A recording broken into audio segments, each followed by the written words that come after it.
Concerning or in regard to Karl Marx's view on class society, first, Karl Marx lived between 1818 to 1883. In the book that he wrote with Friedrich Engels, entitled The Communist Manifesto, Karl Marx said, I quote, "The history of all hitherto existing society is a history of class struggles. Freeman and slave, patrician and plebeian, lord and serf, guild master and journeyman, in a war oppressor and oppressed, stand in constant opposition to one another, carried on uninterrupted, now hidden, now open fight, a fight that each time ended either in a revolutionary reconstitution of society at large, or in the common ruin of the contending classes." End of quote. Karl Marx contended that after a class struggle between the oppressor and the oppressed, demanding to be freed, there would emerge a stable society where those who were once oppressed now takes over. In so doing, Karl Marx held that it is finally possible to have a classless society. Of course, you may want to ask yourself, what do you think? Is this Karl Marx, was he referring to heavenly society which has no classes, as in Revelation 7:9? What does that mean, a classless society? Is it possible really? Because even in religious institution, we have leaders and the imams and sheikhs, the chief qadis, the archbishop and bishops, assistant bishops and archdeacons, the rural deans and moderators, the pastors and all that. Is there a classless society that Karl Marx was propounding? Of course, if you fix your economy, the deal is done. According to Marx, workers under capitalism, which to him is what oppresses the workers, eventually developed class consciousness. They realize that they are not of the same level with the oppressor. In this theory of social conflict, Karl Marx described false consciousness as the inability of the disenfranchised and powerless proletariat to recognize that they were being exploited in the capitalist system. Today, false consciousness makes us to envision nuclear war as either, one, something that is beyond our control and thus something we should avoid thinking about. Two, something that can be dealt with rationally. Karl Marx believed that changes in the mode of production were always accompanied by changes in social life. Thus, the shift from feudalism to capitalism was actually a change from agrarian to industrial production. And this shift resulted in far-reaching social changes affecting religion, family relations, and government institutions. According to Karl Marx, workers in a capitalist state are degraded and powerless. They are coerced into an economic system in which they are denied both the possibilities and the means of making important decisions. That is what he meant by alienation. He referred to both individual subjective reactions and also the dehumanizing events and conditions of society in what he further called objective alienation. Karl Marx believed that the increased division of labor required by capitalism had an objectively alienating effect on all societal members. Karl Marx also warned that the forces of industrialization, the forces of global urbanization, and bureaucratization would have evil consequences for the individual. And in the Economic Philosophical Manuscript of 1844, Marx maintained that the capitalism, within its accompanying condition of increased division of labor and exploitation of the worker, would create an alienated workforce.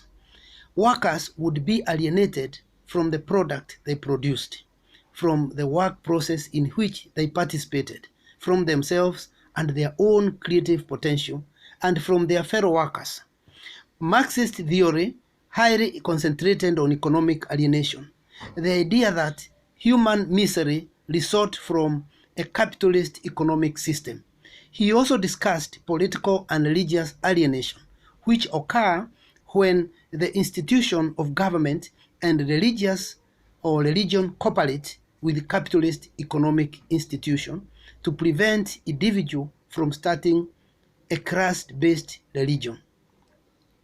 Karl Marx is also one of the greatest and influential advocates of value conflict theory, which holds that acts are considered criminal or deviant because they are at variance with the group's value. It's also implied and often stated as part of the theory is the assumption that what is valued by one group is not valued by another. There is also Karl Marx's opposition to Thomas Matus or Malthus on population debate. In 1798, Thomas Malthus, who lived between 1766 to 1834, authored the most famous demographic essay ever written, an essay on the principle of population. In it, Matus noted that the members of the English working class tended to have more children than they could afford to maintain, creating human misery.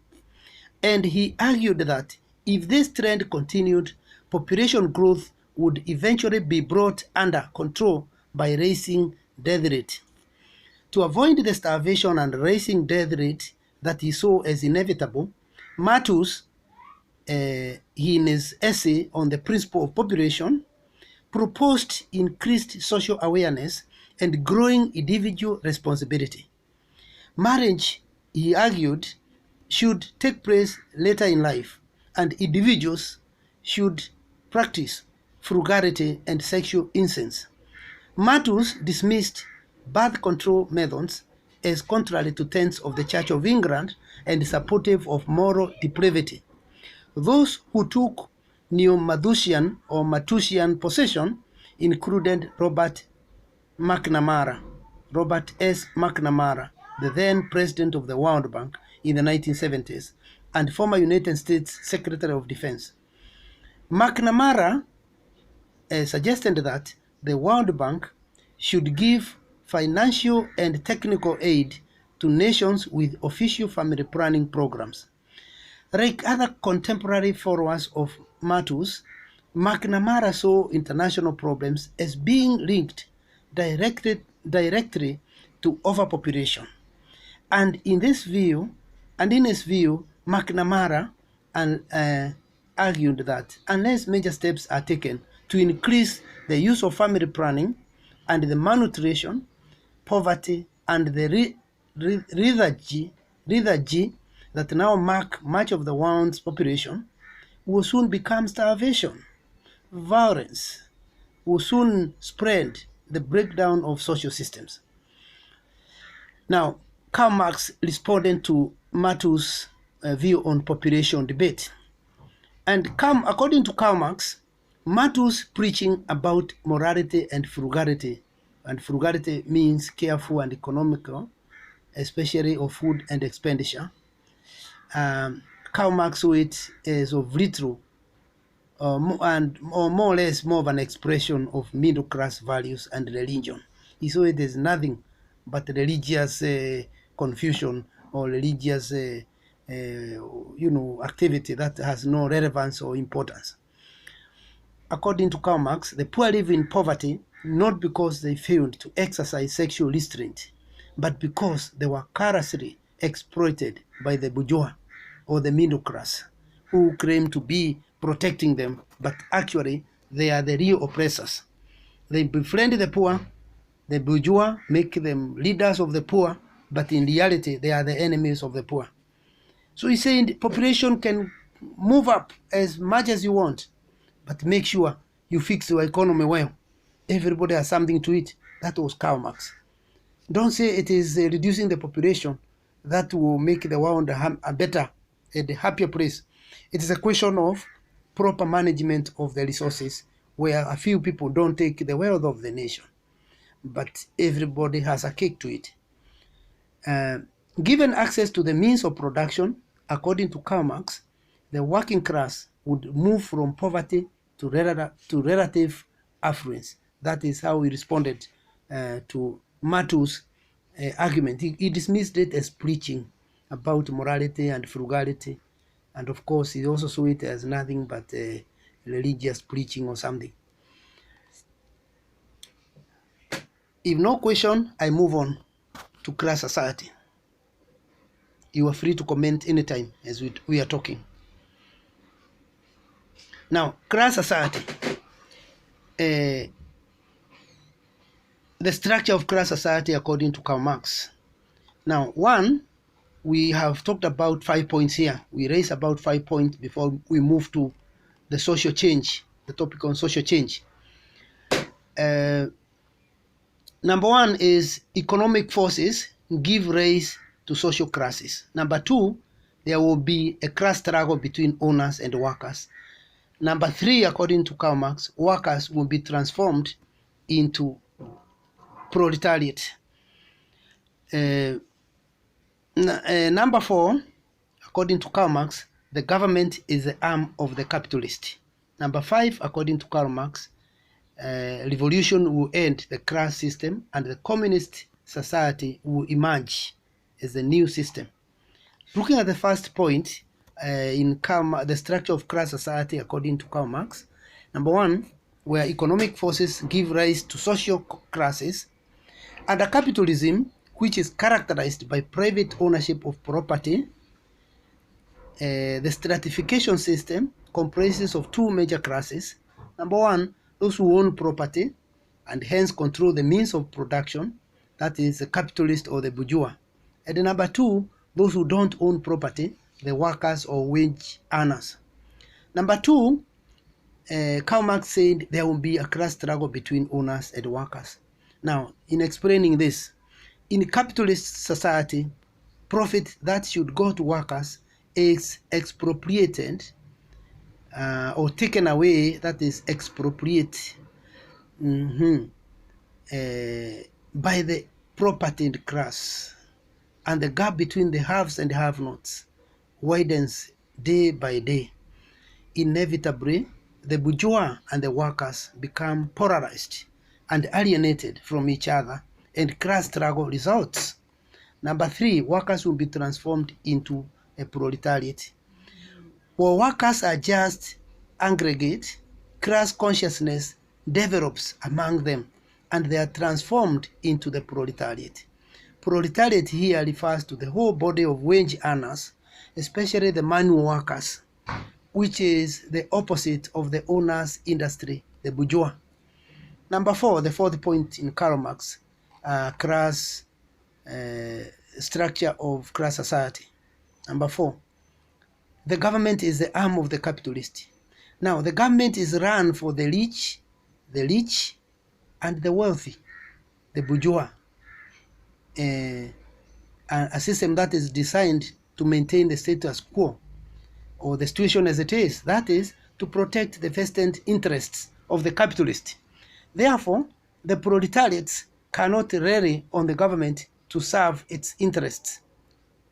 Number five, revolution will end the class system and the communist society will emerge. That's Karl Marx. So a class-conscious proletariat will eventually overthrow the bourgeois. Post-capitalist society will first go through a transitional stage of dictatorship, then move in to a new phase called communism. Okay? Rights somebody by name Wright Mills, in his book The Marxist, he published in 1962, in page 90, he sums it up. I read, I quote, "The proletariat will be the nation, and so in the nation there will be no class distinction and no class struggle. The state will wither away, for the only function of the state is to hold down the exploited class. Since the proletariat will be virtually the total population, and thus cease to be a proletariat, they will need no state." End of quote.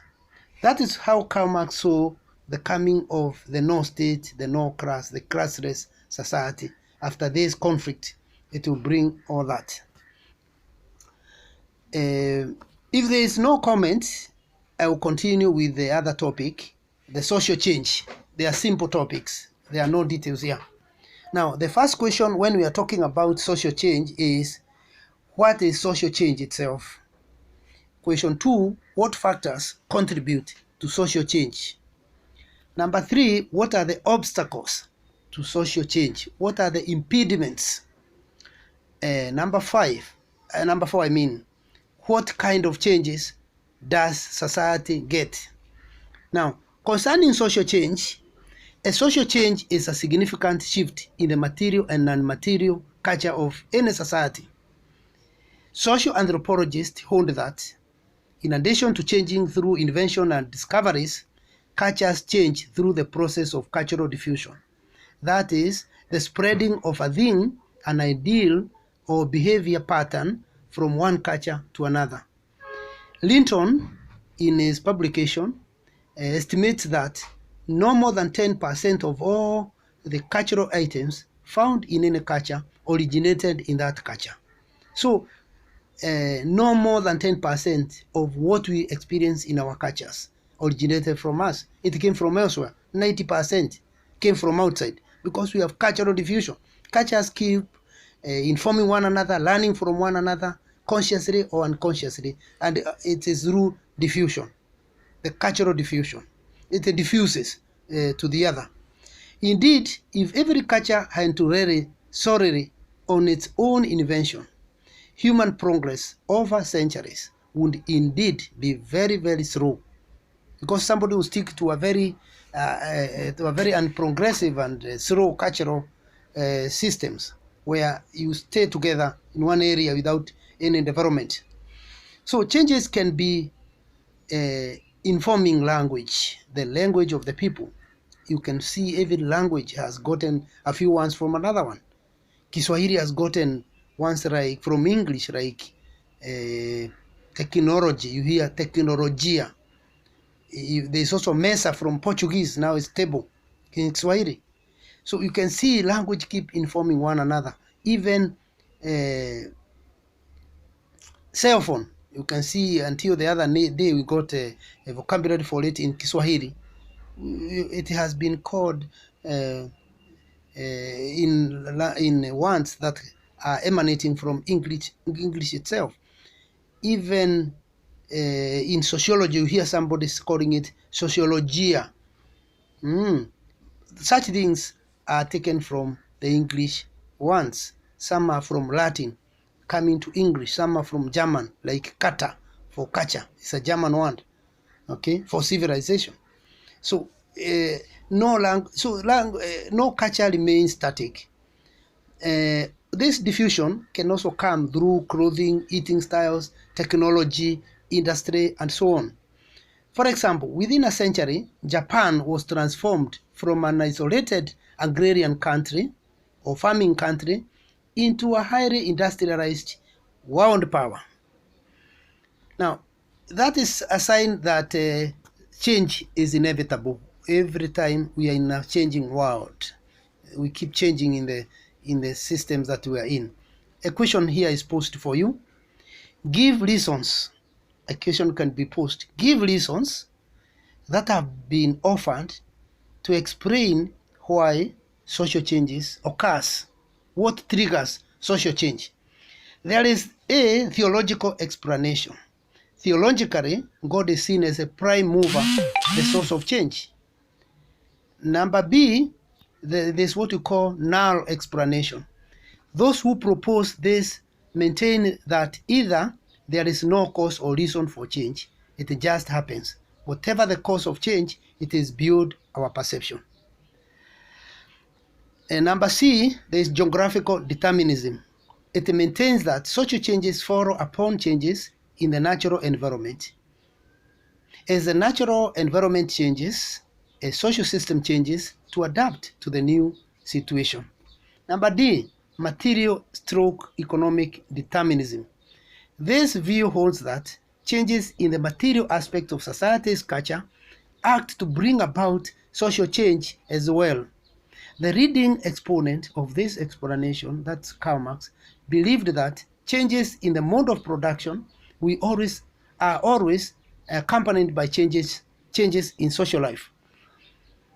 Thus, the shift from feudalism to capitalism was actually a change from agrarian to industrial production, and this shift resulted in far-reaching social changes affecting religion, affecting family relations, affecting government institutions.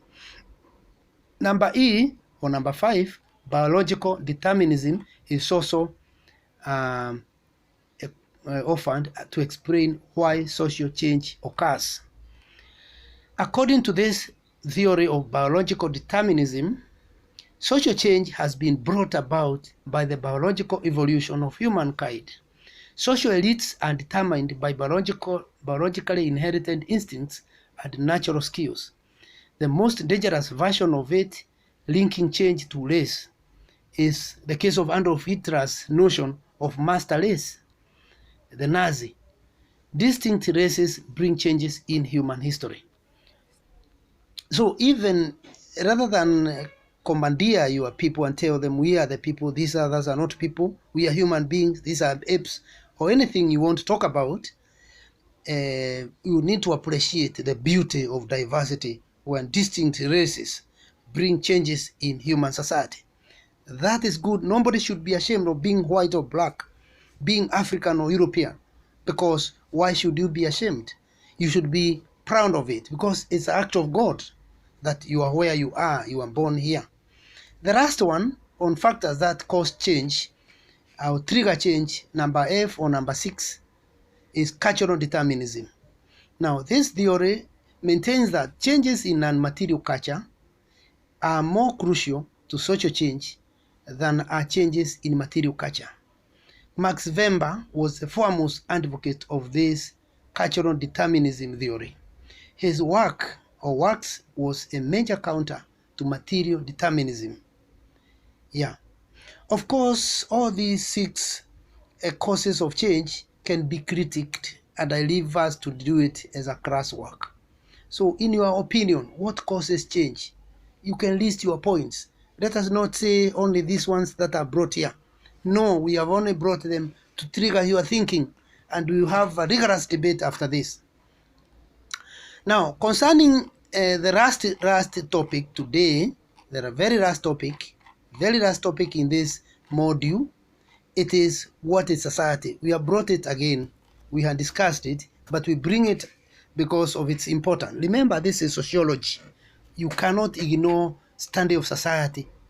And when we ask ourselves, what is society? We are back. We are concluding the essence of theologians studying sociology, or psychologists studying sociology, or counseling psychologists studying society, because you are dealing with society. Wherever you are, even if you are a politician, political scientist, you cannot evade what is society. So it's like we are concluding the whole lecture. Now, in the few minutes, let me ask, what is society? Society is a congregation of humans interacting with one another in order to maintain a continued existence. A society does not operate in a mass, rather it operates as A, groups, B, participation and interaction, C, cohesion, conformity and operation. So within groups, society operating groups, it is primary, secondary, majority versus minority, and such other dichotomies. And within participation, how society lives, there is also interaction. And within cohesion, there is also conformity. There is also cooperation. That is society for you. Without that, we don't have a society. Society can also be defined as an organized group of people with common ties operating through its interacting systems of institution established to ensure nurture, defense, and survival for its members. Society embraces human beings, their activities and relationships with one another, and their activities in relation to their natural and social environment. We can then talk of Giriama society, Yoruba society, Taita society, Akirinyaga society, Akamba society, and so on and so forth. Each of these societies has specific reference to the physical environment of the Ngiriama, Yoruba, Taita, Akirinyaga peoples, Akikuyu peoples, all that. Due to the fact that they occupy specific area in the world, they share a common language irrespective of the dialects and a common way of life or common heritage. Each of these groups of people constitute a separate society. Further, we can talk of the Kenyan society, the Nigerian society, the American society, or the African society, or even the European society from a wider perspective or wider concept. That is, these societies in a much larger dimensions can also be looked at. There is time when you look at it from a very primary level, sometimes from a very secondary level. Sometimes you look at it from, various dimensions. Now, the last question here. What are the dimensions of studying sociology? What are the various approaches? Now, we can do it through historical approach, and we can do it through correlational approach. We can also do it through functionalist approach and many other approaches. Let me just mention these three. Historical approach in studying sociology. It is also known as the genetic approach, which literally requires the teachings of the origin of a given social institution. So we keep going back to history. It consists of the study of initial specific conditions, Y which has led to X. It includes the specification of the whole sequence of conditions leading to X and its development and transformation. The background of this, the exponents of this approach to sociological explanation were interested in how society and its institution developed. How did it start, or how did we start it all, this study of sociology? For instance, Karl Marx used the historical approach to explain the 19th century capitalism by distinguishing the following 5 major types of society after tracing their development over time. One, he talked about, he followed up primitive society. Number 2, he followed up the ancient society. Number 3, he followed the Asiatic society. Number 4, he followed the feudal society. And the final one, he followed the capitalist society. That's Karl Marx. He used a historical approach to do sociology. He then contended that each type of society had its own mode of production, adding that on the basis of these different modes of production were built the superstructures of particular social institutions and relationships. Number 2, the correlational approach